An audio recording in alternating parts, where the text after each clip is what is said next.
Greetings in the precious name of our Lord and Savior Jesus Christ. Welcome to Moments with Truth, which is a television outreach of the 5 gospel halls here in Tobago. We sincerely pray that you will be blessed as you view today's program.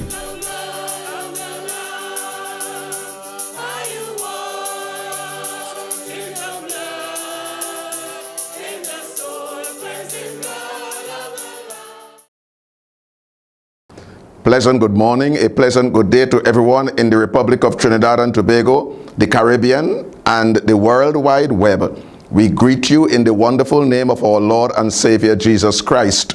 This is the broadcast, Moments with Truth. It's a joy, it's a privilege, it's an honor to enter into your homes with this message, letting you know or reminding you that the Lord Jesus Christ is still the way, the truth, and the life. No man cometh unto the Father but by him. We trust that as we open the Word of God and speak of this glorious person, that God will bless whatever is for his glory, to his honor, praise, and glory, to the encouragement of his people, the salvation of souls, and for those who are backslidden, their restoration. Before we look into the Word of God, shall we seek the Lord's face in prayer? Shall we pray? Our Father in heaven, it is with reverence and with godly fear that we approach thee this day in the name of thy Son, our Lord Jesus Christ. Father, we worship thee and thank thee for protecting and providing for all of us. We thank thee, Father, for the greatest provision that thou hast made for mankind when the eternal Son of God went to Calvary, laid his life down, took it up again, and thou art offering every person on the face of this earth salvation through the Lord Jesus Christ. So we pray this day, as we shall open thy word and speak of him, this wonderful person, this glorious person, Father, we are praying for help that comes from the very throne above. At the end, thy wonderful name will be glorified. Backsliders will be restored. The bowels of thy people will be refreshed. And those who are not saved, turn in repentance and faith in our Lord Jesus Christ. Father, remember those who are not well. We pray that thou wilt raise them up and restore to a measure of good health and strength. Those who have lost loved ones, O God, thou art the God of all comfort. We pray that thou wilt strengthen them. We pray that thou wilt comfort them with the comfort that only God can give. And the consequence of doing so is that they, in return, will comfort others also. We cast ourselves upon thee, and we look to thee for thy help and for thy blessing through Jesus Christ our Lord. Amen. Today I would like us to turn again to the Word of God, the Bible. The Word of God says all Scripture is given by inspiration of God, and it is profitable for doctrine, for correction, for instruction in righteousness, that the man of God may be thoroughly furnished unto every good work. So we are very, very happy to read from the Bible, the Word of God. Today I would like us to turn to John's Gospel chapter 3, and we shall read a well-known verse. One of those verses, or the verse that many people know, not only in Trinidad and Tobago, but throughout this world. There are many who have learned this verse in many languages. So we shall turn to John's Gospel chapter 3, and we shall read only one verse, verse number 16. The Word of God says, "For God so loved the world, that he gave his only begotten Son, that whosoever believeth in him should not perish, but have everlasting life." Shall we read that verse again, please? "For God so loved the world, that he gave his only begotten Son, that whosoever believeth in him should not perish, but have everlasting life." We trust and we know that the Lord will bless the public reading of his word to our hearts and speak to us therefrom for Jesus' sake. Amen. Today I would like us to consider as our subject the greatest position. The greatest position. We live in a world today where many people have possessions. And when we speak about the greatest possession, we are not speaking about property. We are not now speaking about wealth. We are not now speaking about worth. We are not now speaking about those wonderful people who are into real estate and they continue to do a good job, a great job, and they continue to sell properties or to look at properties and they make arrangements for the sale of those properties. These men and women, they continue to function. And of course, we are not talking about these men and women who are into real estate.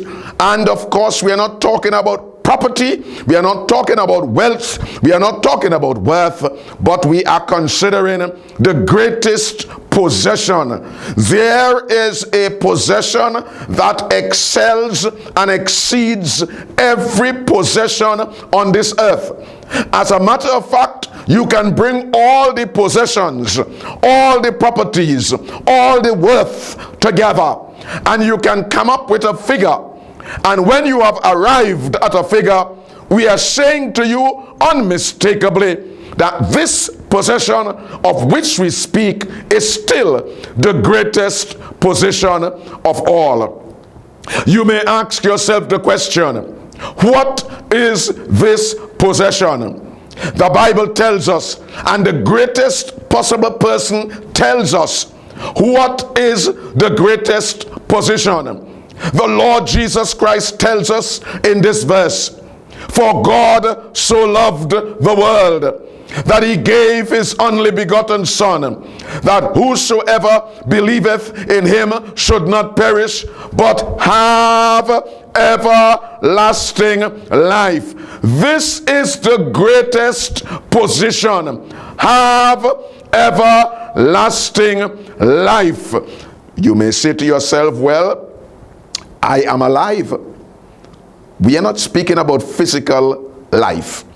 We are speaking about something that exceeds and something that goes beyond the grave, something that goes beyond this life.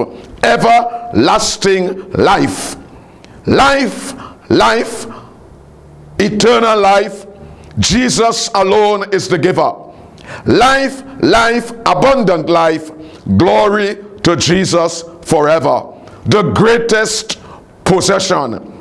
And so as we look at verse 16, the ending of the verse, which tells us of the greatest possession, we shall consider a few things about this great possession or the greatest possession.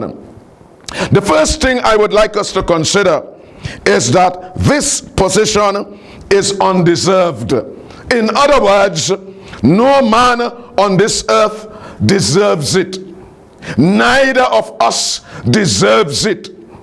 You know, the word of God tells us in Luke's Gospel chapter 15 that there was a man, and Jesus Christ again was speaking. This man had two sons. The younger of those sons came and said to his father, Father, give me the portion of goods that befall me. In other words, he wanted his possession, and his father gave him his possession. And friends, we want to tell you that that young man went into that far country and wasted his substance. But friends, today we are speaking about eternal life. We are speaking about the greatest position ever. And this greatest position is undeserved. You cannot work for it. You cannot buy it. You cannot do anything to receive it. The Bible tells us it's the greatest possession. Well, you may say, well, I have a little possession and I have worked hard for it. Or you may say, well, I have a great possession and some loved one would have left it for me. And we can go on, and you will be saying many things about your worth, about your property. But we are not speaking about these things. We are speaking about eternal life, everlasting life. This possession is undeserved. Notice some truths about this. It is undeserved. As a result, it is offered. Because it is undeserved, because we cannot buy it, because we cannot work for it, because we can't do anything that will cause the reception of this great possession, or the greatest possession, the eternal God of heaven and earth offers it. In other words, God holds out his hand. He comes tenderly, and he comes and offers it to every human being. God opens his hands and offers every person in this great nation, every person in the Republic of Trinidad and Tobago, every person in the Caribbean, every person on the World Wide Web. God is saying that this greatest possession, it is undeserved. And because it is undeserved, God says, I am offering it to you. I am handing my hands. I am opening up my hands. I am stretching forth my hands. And I am making an offer to every child, every adult, every man, every woman. God is offering you this gift. God is offering you this greatest position. He holds out his hands and he offers it. This undeserved possession is what we call, it is offered. It is offered by God. God opens his hands and offers it to every human being on this earth. Not only is it offered, and God is not only offering it, but notice that the Bible tells us God is offering it freely. God offers it freely. You see, sometimes you work hard and you get your possession, or you purchase possessions, you purchase properties, you purchase many things, but God is saying that this is undeserved. I am making an offer. I am offering it to every person in this great nation. I am offering it to you as an individual, and God offers it freely. You don't have to work. You don't have to pay anything. It is free. And we thank God this morning. We thank God today that the greatest possession is not only undeserved. It is not only that God is offering it, but God says, I am offering it to you without money and without price. It is free to mankind. But we want to tell you very solemnly but sweetly, it was not free to God. The Bible tells us, for God so loved the world that he gave. In order for God to offer, in order for God to freely offer this great possession, or the greatest possession, the Lord Jesus Christ came into this world. God became man. God tabernacled among men. Jehovah. The Bible says his name shall be called Emmanuel, which being interpreted is God with us. So the Lord Jesus Christ, the second person of the Godhead, became man and he tabernacled among us.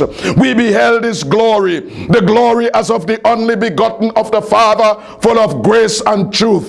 He lived perfectly, never sinned, and could not have sinned. And in order for God to make this offer freely, Jesus Christ had to pay a price. Jesus Christ had to pay the price. The only one who could have paid this price was the Lord Jesus Christ. No angel could our place have taken. Highest of the high though he, nailed to the cross, despised, forsaken, was one of the Godhead three. God offers it freely because the price has been paid in full. Done is the work that saves, once and forever done. Finished the righteousness that clothes the unrighteous one. So God offers to every man, and God offers it freely, without money and without price. Jesus paid the price. Jesus died.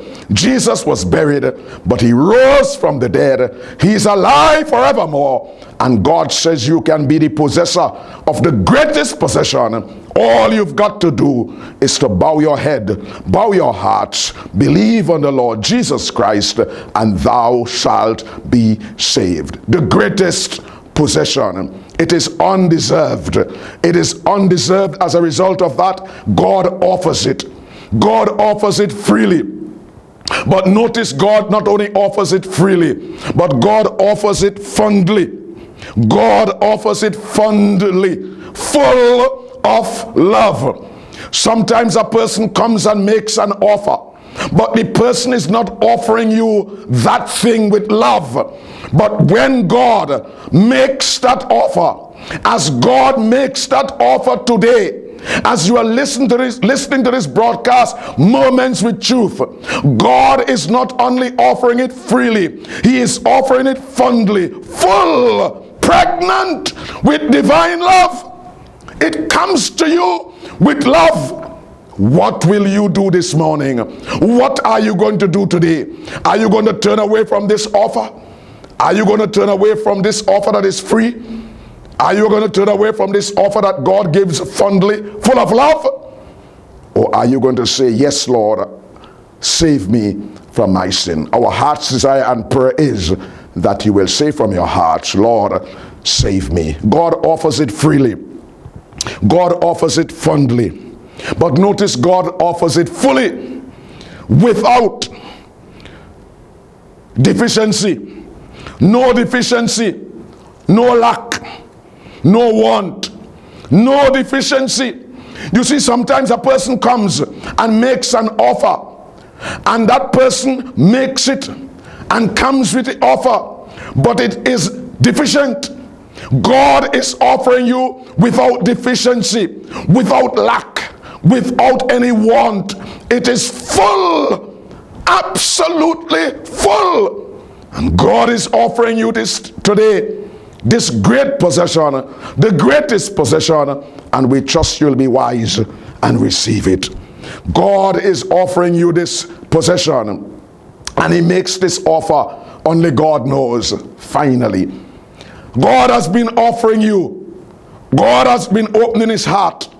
God has opened His hands, and God has done it freely. God has done it fondly. God has done it fully. And for years upon years upon years, you have turned your back upon the divine offer. You have turned your back upon the offer that is undeserved. You don't deserve it, but God still comes and offers it to you. And you have turned away from this offer for many, many years.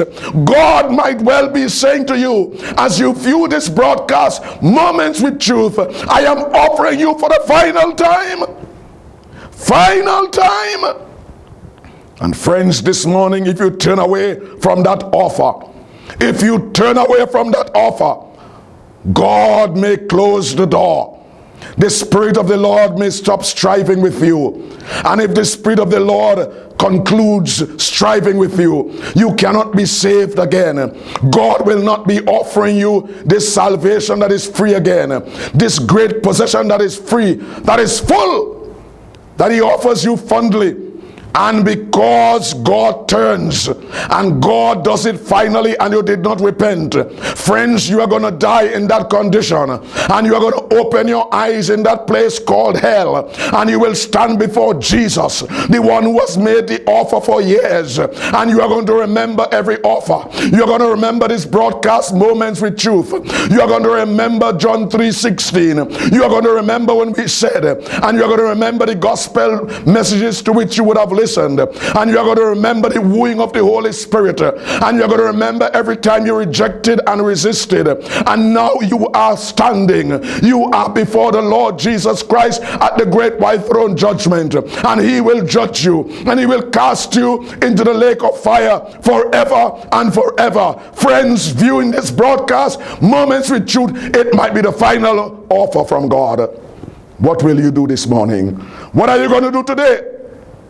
Are you going to seek the Lord while He may be found, and call upon Him while He is near? May God give you the grace. God offers. God opens His hands. God opens His heart, and He makes an offer freely. He makes the offer fully. He makes the offer fondly. but it can be the final offer that he's giving to you this day. May God give you the grace to come as you are. Notice also that this offer, that this gift, this greatest possession, God says it's not only offered, but it was and it is occasioned. It is occasioned. There was something that motivated God. I say reverently, there was something that moved God, moved the very heart of God, so that he can make this offer to sinful men and women, boys and girls who don't deserve the greatest position. Notice that it was moved. God's heart was motivated, and God is love, and therefore he did it in love. It was occasioned by God's love. The Bible tells us in the verse from which we have read, for God so loved. He loved the people in Trinidad and Tobago. He loves the people in this great nation. He loves every mankind on this earth. He loves all mankind on this earth. Whether you are red, yellow, black, white, whatever your color, whatever your status in life, God loves you. Christ has died to save you. He wants to save you. And God makes this offer. It was occasioned, and it is occasioned by the love of God. God is love. It's occasioned by the longing of God. The very heart of God yearns. The very heart of God longs. The very heart of God wants men to be saved. Oh, the songwriter says, oh, be saved. His grace is free. Oh, be saved. He died for thee. The songwriter yearns. The people of God, we are yearning. The Spirit of the Lord, God is longing. God is yearning for every soul in Trinidad and Tobago to be saved. Not only is God love, and this is done by love, but God longs, yearns for you to be saved. Are you going to repent and trust him as your Savior? But notice also, it is occasioned by God's liberality. God's liberality. God gives freely. God is not like many of us. We are driven. We are compelled. We are forced to give sometimes. God is not like that. God gives liberally. God gives freely. God gives without prejudice. Whoever the person, you can be the greatest sinner in Trinidad and Tobago. God does it liberally, without partiality, without bias. We give to people many times, and we are very partial with our giving. We are very biased with our giving. But when God gives, when God offers, when God comes and opens his hands and says to you, I am offering you the greatest position, God does it without partiality, without prejudice, without bias. What are you going to do? Are you going to come to him and be saved? But let us go very quickly. It is obvious that whosoever believeth in him should not perish. He loves the world. All mankind, not one or two, not 50%, not 90%, but all mankind. Secondly, the possession is unique. God's possession, the greatest possession, is unique. In other words, it is one of its kind. The possession that people have on this earth, it is not unique. Other people have that kind of possession. Other people have many more properties and many more things they have. It's not one of its kind. But the greatest possession that God offers to you this morning, the greatest possession that God offers to every soul this day, God says this possession is unique. It's one of its kind. There is nothing that can be compared or match the life that God gives. Eternal life, the greatest possession. Notice why it is unique. It is unique because it is essential. It is necessary. It is needful. Necessary for what? You may say, well, my possession is necessary, but your possession cannot take you to heaven. The possession of which we speak, the greatest possession, it is essential, because without it you cannot go to heaven. If you are not the possessor of eternal life, you will die and go to hell. You cannot go to heaven without this greatest possession. In order for you to go to heaven, you must be the possessor of eternal life. And to become the possessor, you must believe on the Lord Jesus Christ, and thou shalt be saved. It is unique, finally, because it is eternal. Whatever possession we have on this earth, it is only for time.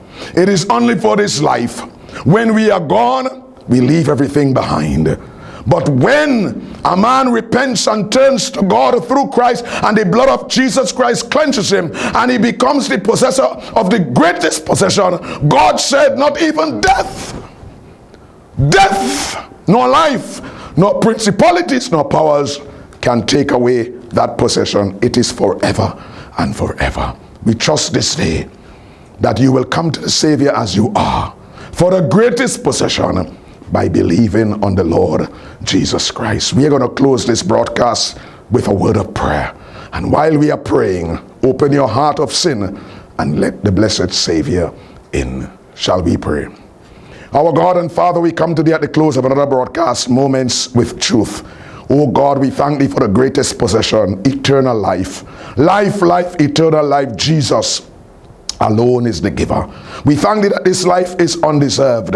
This life is unique. There is nothing like eternal life. It is eternal, and there is no possession on earth that is eternal. Eternal life is forever and forever. It is not only in terms of duration, but it is quality life. Nothing can be compared to it. Oh God, speak to every heart that they will come to the Savior and have this great possession, the greatest possession, that they will rejoice in sins forgiven and peace with God. Bless thy word. Save precious souls as we give thee our thanks through Jesus Christ our Lord. Amen. Thank you for viewing today's program. We invite you to contact us at any of the media advertised, or visit us at any of the meetings that appear on the screen. Dear friends, remember that Jesus saves, he keeps, and he satisfies. May God bless you.